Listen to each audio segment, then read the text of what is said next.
Hi, everyone, and welcome to our next edition of HR Spotlight by Indeed India. In today's HR Spotlight, we're going to shine the light on work from home. Does it mean increased productivity, or is it a potential social crisis? In the next 30 minutes or so, our panel of esteemed HR and TA leaders will dissect work from home and analyze it from several angles. My name is Ron Sylvester. I'm the recruitment evangelist at Indeed, and I'm your host for today. I have with me Mr. Harjeet Khanduja, VP HR at Reliance Jio, Ms. Soma Pandey, CHRO First Source. Hi, everyone. Mr. George, Head HR and Senior Director at CDK Global. Hello. And Mr. Shreeram Varahan, Head HR India at Thomson Reuters. Hello, good evening. Thank you, everyone, for joining us today. The format is very simple. We will direct some questions to our leaders, and they will have 2 minutes to share their thoughts on the question at hand. We have some great questions stored for us today, in store for us. So stay tuned. First of all, thank you everyone for joining, and I'm really excited to host you. The first question that I'm going to ask is essentially open to everybody. The first question is what do you think it could be for your organization, or it could be for some other organization? What do you think is the number one challenge while hiring people remotely? I'll start with Harjeet. Look, although we talk about that our technology is doing very good and people are there on WhatsApp, but when we start hiring the frontline people, any organization, when they start hiring frontline people, they find the language struggle, that you have to fill everything in English. And when you look at people in different parts of India, not everyone understands English the way corporates understand English. Your database doesn't get stored in multiple languages. So that is one of the big challenges which I see in hiring people remotely. So yeah, basically the technology is not really friendly for everybody to use, and that is one of the largest challenges you feel. I'm just going to share the same question with Shreeram. I think in a simple way, if I have to put it out, I could use this acronym 3Cs. So first is connect. I think we're facing hiring managers to candidate to the hiring managers to the recruiters, and the recruiters to the candidate, right? I mean, that's number one. Even though it's technology friendly, it is not like how it was prior to COVID. Second is the connectivity. You're right. I mean, as Harjeet said, there's a lot of technology perspective, bandwidth and other stuffs. And then the monsoon season, power failure is a big issue. And the third is collaboration, right? Partnering and alignment is missing because it's all virtual. At times people are on video, at times people are not on video. Getting times with people is becoming difficulty. So from my perspective, these are the simple 3Cs that I want to highlight. Thanks, Shreeram. Excellent point on the collaboration part, particularly if you're joining an organization in a new. Joy. So it might sound a little outdated, but all of us have heard this. War for talent is over, and I would add one more thing by saying, talent has won the war, and that's how we have realized as well, right?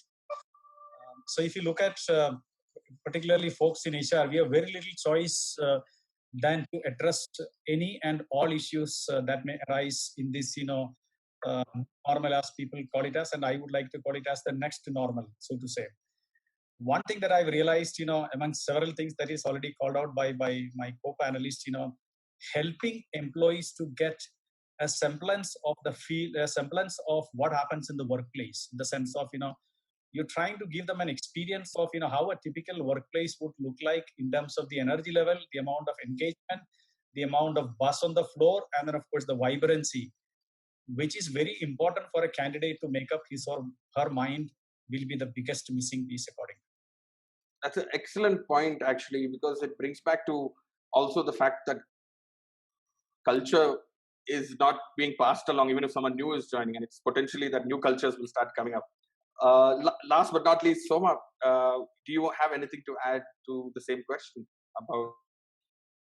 I think most of the points have been covered, but there's two things I would like to say. I'm coming from the point of view of hiring knowledge workers. I work for a BPO. So we do have call center employees who we interview. We do have data entry employees who we interview, and we have more complex roles where we do more critical work for clients. So what happens sometimes is that the candidate may not be the best groomed or most aware of how to portray themselves in a virtual kind of setup. When they come into an office to be interviewed, they'll dress up properly, the way they modulate their voice, you can see their body language, so you get a better impression of them. And the second thing I will point out is from the interviewer's perspective. Your interviewers have to be very well trained and practiced, which they are not. We are all learning on the go, to pick up different cues and be comfortable with silences. Otherwise, like, hello, can you still hear me? Are you still there? And it becomes very noisy and you lose out on the nuances. So I think those are the two things. One is the candidate able to present themselves in the best way? And the other is the interviewer catching on to the wrong cues because they can't see face to face, and you may lose good talent, or you may hire someone who's actually not a good fit. Yeah, that I think in the early stages of when this whole lockdown happened, there were a lot of these viral videos going around of people having these funny moments on Zoom because they forget what is behind them. And I can imagine for an interview, it can be quite daunting or detrimental if you look at it that way. So for the next question, I'm just going to start with Shreeram. Shreeram, which roles or job profiles do you feel are best suited to work from home? Are there certain industries or departments also within your organization that you think could be suited? And conversely, are there some that you feel, honestly, we can't be considering this as a work from home option? Yeah, I think specific to Thomson Reuters, if I have to call it out, I think majority of the roles we can work from home, and we have been having flexible work policies for the last 5-6 years. So if I have to list out, be it finance, organization, or technology, or content, or enabling functions, etc. But one of the teams that is still working from office in a big way is our Reuters news and media professionals, which is part of our essential services, and they need to be in office. So we have the largest bureau in the world based out of Bangalore. And hence that is something that we have got approvals from the government as well. So majority of the folks work here because the kind of technology, every second matters for them because you're putting out news on what's happening globally. So the kind of technology will never be replicated at home. So that's the team that predominantly works in office, apart from the IT support, few people, etc. That's actually a very, very interesting point that you made, that the assumption that we have bandwidth at home and we have broadband at home, so everyone should be able to work at home. But it's very clear for a media and news agency where every second counts, and especially financial news. I don't think you can replicate that bandwidth that you do get in your offices. That's really interesting take on it. Harjeet, from your perspective, are there any jobs that you feel are suited and not suited? Look, I will try to simplify in terms of defining parameters. So anyone who is dealing with your internal stakeholders or suppliers, that person has liberty to work from anywhere, not even from home. That guy can sit anywhere in India and work. Anyone like in your office also who has been sitting in front of laptop, or who has been interacting on phone, or who is whole day sitting in meetings, you're a strategy guys. These guys can work from anywhere. So typically if you see functions wise, your IT guys, your HR guys, your finance guys, your audit guys, anyone who is working on queries, anyone who is working on ops, where you are solving operations queries, or if you have an internal sales department, basically the entire area of Soma, if you see. So that piece can actually work from anywhere. In the long run, what is going to happen is the jobs of reviewers, the managerial jobs, the way PUBG as a platform doesn't allow you to have a manager. So those managerial jobs are not going to be, say, you don't need those guys in the field. They can sit anywhere and they can do the work from anywhere. That's a very interesting take. So my next question is actually very much related to what you were saying, Harjeet, about people being wherever they can and work from anywhere. And I'm going to direct this question first to Soma.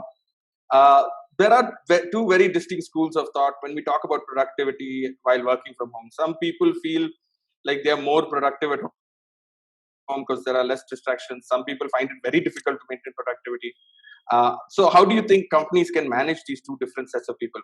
Now, don't you think like having a hybrid workforce would inherently put the employees offsite at a disadvantage and would receive less attention from leadership? Mainly, like I recently read an article that said work from home is great, but what about promotions? To get promoted, you have to be noticed and you can't be noticed. So how are you going to manage all this going forward?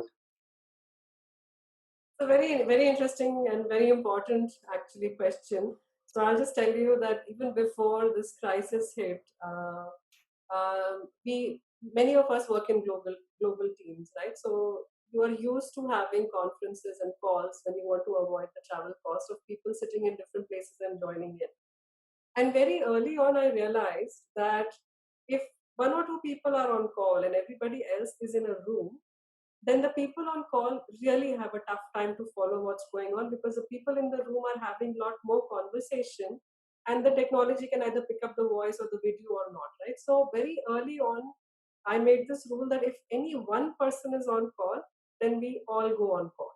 We will not have half and half. And I think that's where your second question of will they be at a disadvantage gets solved.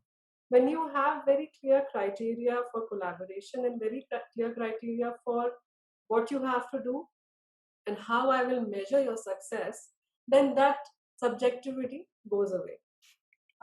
That's my simple answer. It will look very different for each company, but it's all about defining it right, and that's the job of the leadership and of HR. To your first question of there are people who are finding it easy and there are those who are not. And that to me actually is a new dimension of diversity and inclusion. You know, typically we say people have a different gender, people have disabilities, people come from different caste, color, race, all of that.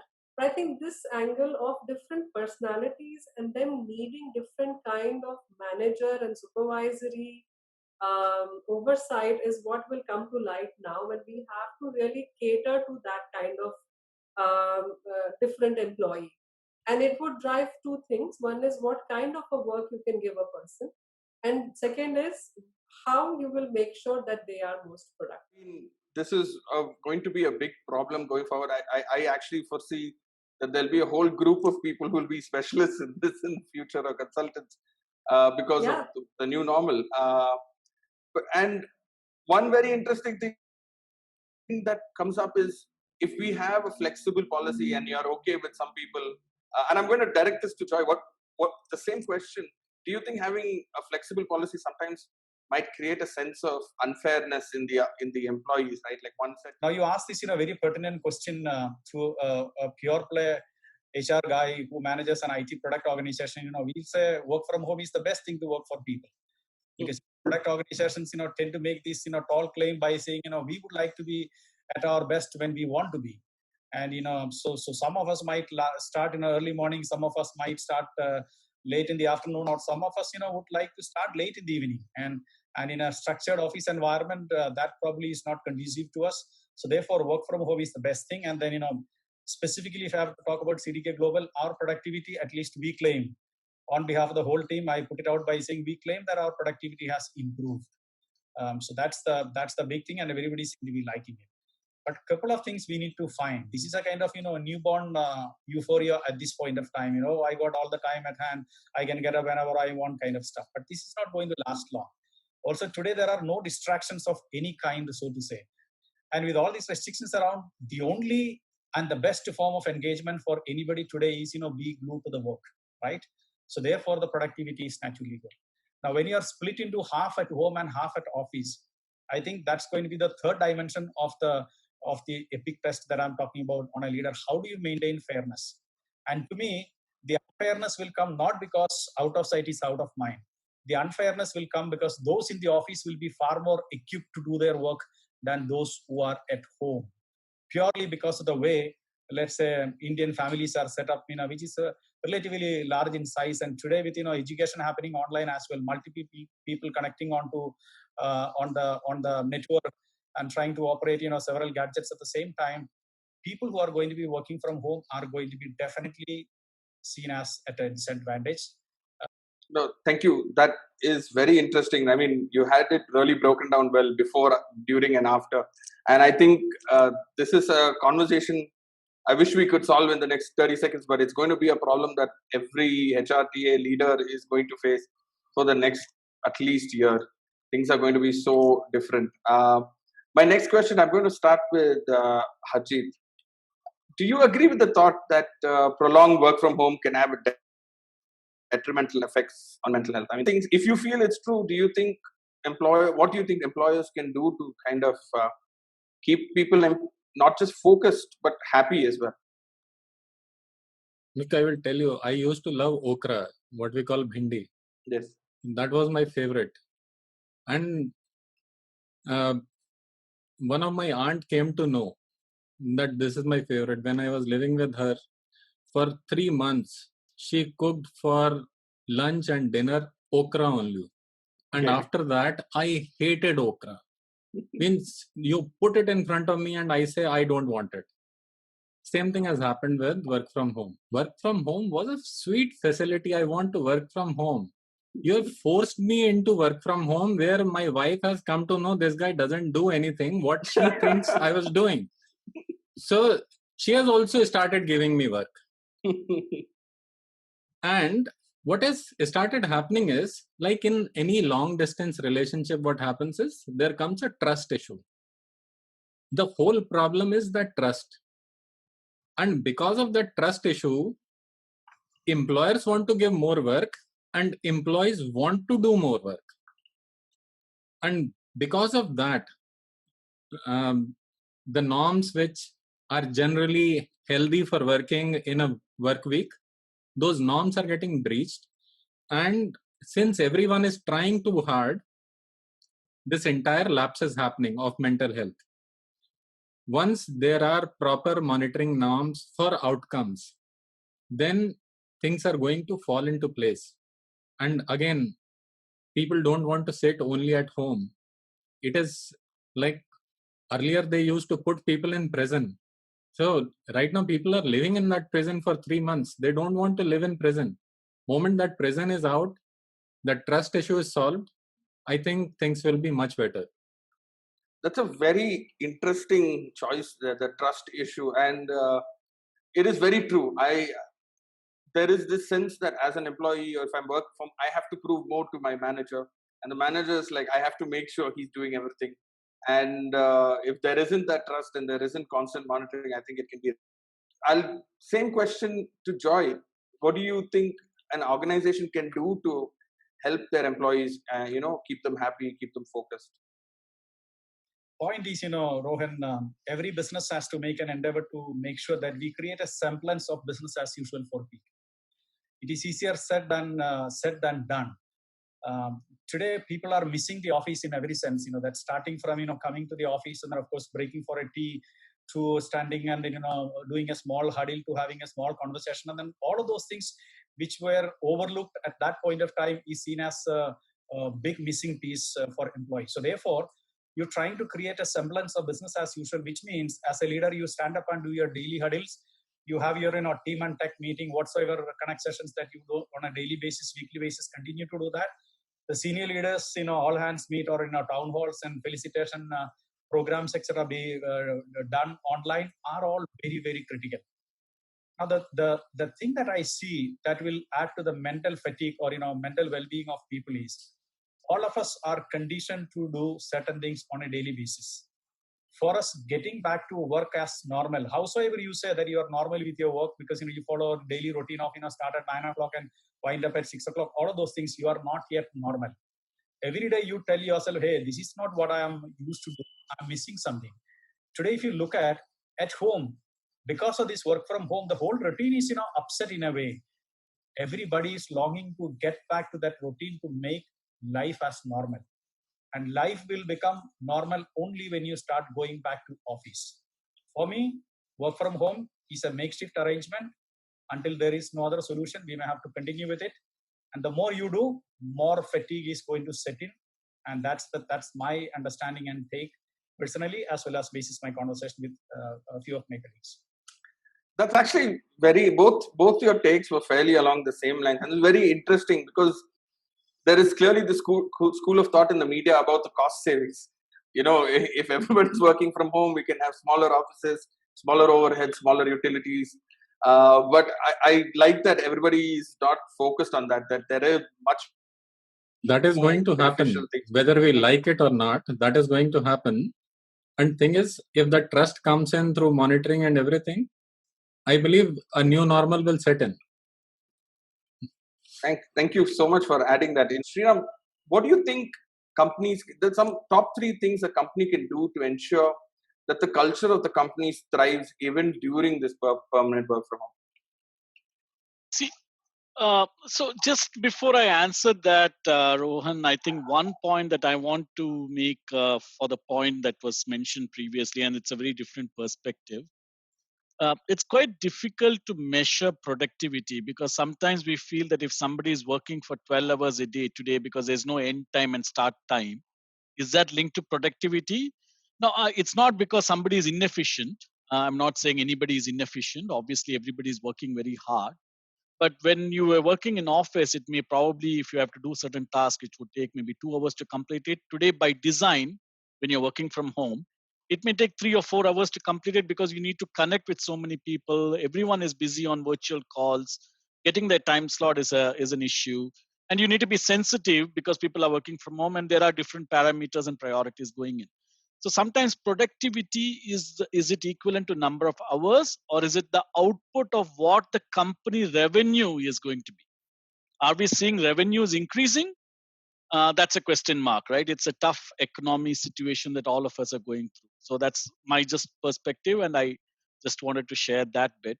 With regard to your questions, I don't think there's a need to change the culture, but I like the point that Joy suggested that it is a change in the mindset. So I don't think there's a need to change the culture, but it's change in the mindset. Few things that we could consider is empowering our leaders and managers to lead remotely while caring of our employees. That's extremely important. Second is caring for our employees and communities, because in our company we have virtual volunteering, we have volunteering activities that we do. We have increased the employee life insurance cover. We pay 5 times the overall salary of an individual if something happens.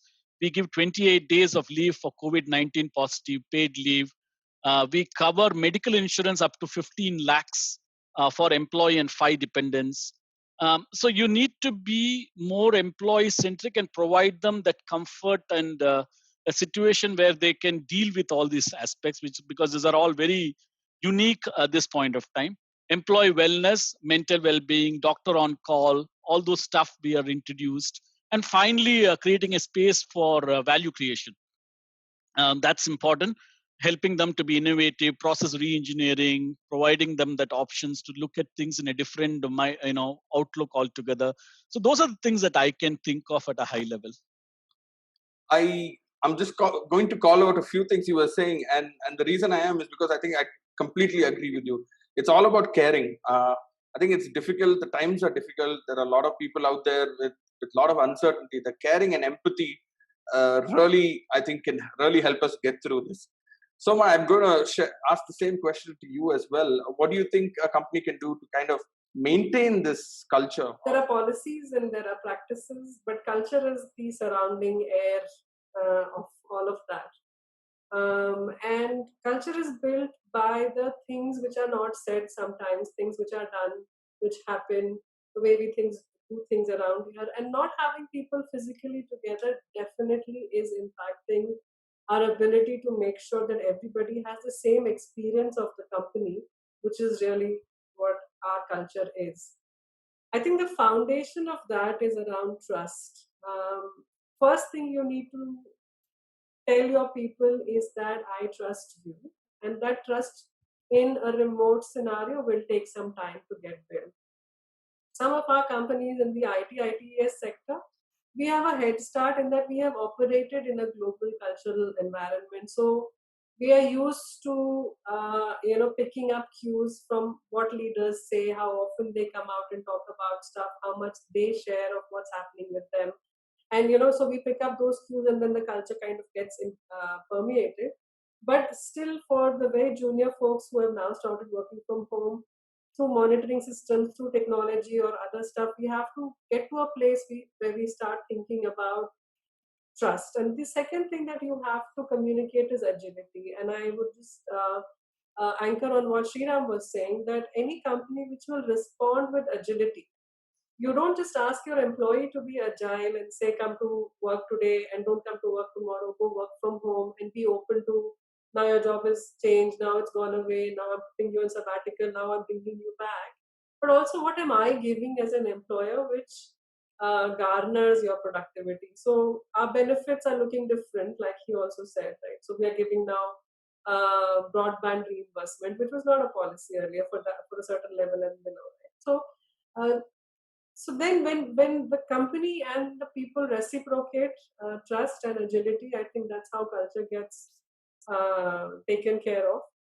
Once lockdown is over, I am sure we will all have to look at ways of getting people together into huddles, even if we don't completely come back to work. But you have to meet them at least once a quarter and share and be there. And this goes back to your earlier question of, I don't just go to work so that I can do something and get money. It is also a social interaction.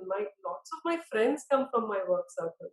The feeling of interaction, etc., all that feeds into your culture. So we'll have to work harder and figure this out. I don't have an answer, but I know we have to fix it. Thank you so much.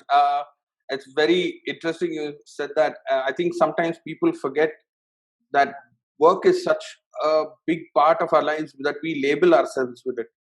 If you meet someone new for the first time, one of the first questions you ask them is, what do you do? And you sort of create an impression of that person based on what they do. So I'm sure, I don't think we can ever ignore the value of it. My next question to Harjeet, talking about virtual meetings, what are the 3 best practices beyond the general advice to clarify your purpose, circulate an agenda? What do you think people can do to really, engage with either their employees or their team peers or their seniors on these virtual calls? That you should not be doing multitasking. I have seen people taking 3 calls at the same time. One call is going on, another call. So that is not a good thing to do, because when you try to do that, you create mental fatigue for yourself. Third is, whenever you're having a call, try to make sure that the video is on. When the video is on, then that connect which you're talking about, you actually get that connect. And second is, when you're talking, you know how people are reacting to it. Because when you do it with video off, you don't know whether the person is making biryani and you are the secondary one who is just blabbering something. And another important piece with video on is that you are not eating at the same time, you're not cooking at the same time, and at least you are wearing a beautiful jacket. You should be wearing at least something, if not a jacket. So that is second thing. And third is basic etiquettes, like if you're having a call, take your name before speaking, raise your hand, mute when other people are speaking, although you did not allow us to do that. But these are some of the things which I think make your meeting more effective. I think another one is add more humor, like Harjeet on the calls. To create some, yes, I agree. Humor always breaks the ice also. It makes people a lot more comfortable. Soma, I'm going to ask you the same question. Do you have any advice for these virtual meetings? I'm sure everyone's done a lot of them by now. Yeah, I always like to start my call with a personal update. And if people want to share, if they don't want to share, that's fine. But if they tell you, ask them how they're doing, is something bothering them right now? And then you really listen to it and you follow up with either a solution or a suggestion or help them prioritize their lives or whatever. I think we have all gotten better and more tolerant at somebody's dog barking, or right now my phone is ringing. I don't know if you can hear it, but doorbells ringing, the cooker whistling. We've gotten used to it. Earlier, people would really die of shame and embarrassment if that happened while they're on call. Today, we all know that we're all in this place. So I think the human connect, and I was reading a research somewhere which says that when you see people, it actually makes you more lonely because you don't feel them. Your mind needs a physical feeling of togetherness as well, even if you're not touching someone. So there is that aspect of psychological aloneness that's building up. And try to think about youngsters who have moved to cities for jobs. They're either living alone or they're living in a room in a PG or something like that. So meetings, when you are on a virtual meeting, it becomes more cut and dry. It's like, come with an agenda, talk the agenda points, make the minutes and go. We have to soften it, because this is a very good point to build, connect, and give people a chance to express themselves. So I would definitely talk about bringing a softer angle into most of your meetings. Second thing is, figure out ways in which you can give more positive affirmation while on the call. If it's a 1 hour call, see if someone makes a good point, you actually call it out and say, yes, that was a great point you made, or whatever it is. So yeah, mine will be always more about the softer aspects of how to make sure that people are feeling heard and you're doing something about their balance and their connect. I completely agree with the soften fact, mainly because there are so many cameras, and especially if you're in gallery view and the meeting has more than 10 people, it's very easy to lose sight of everyone. So we come to the last question, and I'm going to ask Joy, what do you think is critical to create a positive remote onboarding experience for employees? I believe, the need of the hour at this point of time, basis conversations I from Shreeram and Soma in particular, the need of the hour is we need to build more of psychological safety for people. And, of course, you ask this question, what do you think needs to be changed from a culture perspective? I agree with everybody that, culture does not change overnight, and we should not change overnight. But I think there is a new dimension that is almost an ask into the culture of the workplace, which is, build psychological safety into it. And that stands good for people on board and people who are coming on board. People on board today are, virtually on board with you, and, you at best connect them through a medium such as this. And if you don't use every and any opportunity that comes your way to create reassurance to them, because, everybody is dealing with this question, what will happen? And that what will happen has got multiple dimensions. And so therefore, the only thing that can actually help them is to build the psychological safety for people. People who are coming on board afresh, it's like, they have absolutely no idea how do you exist in what shape and form. All that they have seen is, some images on the screen, and some conversation is the only thing that they can recall as to what they can rely on, right? They need psychological safety as well. Assuring them, reassuring them, you're coming on board to an organization that has thought through as to why should you be coming, what is your role, what is your goal, what is your growth. And Shreeram gives some examples of how can you do, for example, adding few days of extra leave because of this unique situation, adding up to the insurance that provides a mental comfort, are all ways and means of, really exhibiting that psychological safety being built in workplace, but more to do. Thank you so much. Psychological safety, it's actually a very interesting term. I've not heard it used in that sense, and I think it makes a lot of sense when you really put your mind to it. Working from home, working alone, not knowing anyone, it can be very hard. And you mentioned earlier also those chai breaks that people take. Shreeram, I'm going to end with you. Same question. Like, a lot of companies are facing this issue. How are we going to, have positive remote onboarding experiences? Thank you, Rohan. I think remote onboarding, according to me, is not just a day one aspect, right? It's something that you need to think holistically for at least 3 months. Few things that I can mention what we're doing, and one is on logistics. Obviously, before somebody is joining on day one, make sure they have the laptops either by courier or by road. We give it to them so that they are receiving it even prior to day one, right? So that's something that we have done. We have discouraged personal laptops to be used because they can't get into access of all the systems unless and until they don't really get into those systems. So 95% of the times we give them formal laptops or official laptops, except for exceptions for sales organization. We tend to allow them to, log in through, personal laptops. Second is technology. Do they have all the capability in terms of internet availability, bandwidth, as Soma kind of preluded to that, etc. Is that, perfectly done? Third is connect. We have introduced gamification. By the recruiters have introduced gamification when they join on day one. So there are a lot of gamifications to the new hires that we do. At least it's kind of a engaging session. HR business partner connecting, and we make sure that that is taken care in terms of video connects, and then the hiring manager or the manager connect. Most importantly is to set expectations on what they expect from that individual in the first 3 months. So many organizations, the goals are not even defined for a long period of time, and we are neither different to it. Many organizations say, oh, goals are done, but it takes time. So how do you give more impetus to that? And finally, virtual onboarding guide. So we provide the guide. What are the do's and don'ts? What are those mandatory courses like code of conduct and all that stuff that you need to complete? HR policies, whom to touch, get in touch when all these things happen, etc. So I think in principle, if I have to say, I think and everybody put it so clearly, is that it is all about connect, and how do you make sure that you're able to get them to your organization culture and make them imbibe in it and make them feel wow that they've joined an organization which cares for people. I think that is the really important part. If people share that information that we care, I think a lot of employees' anxiety levels will go down. I think this is the first time we've seen where anxiety goes up after joining a new job compared to when you were interviewing. Usually you're more anxious when you're interviewing, and then you're calm when you get the job. Now it seems to be same levels of anxiety.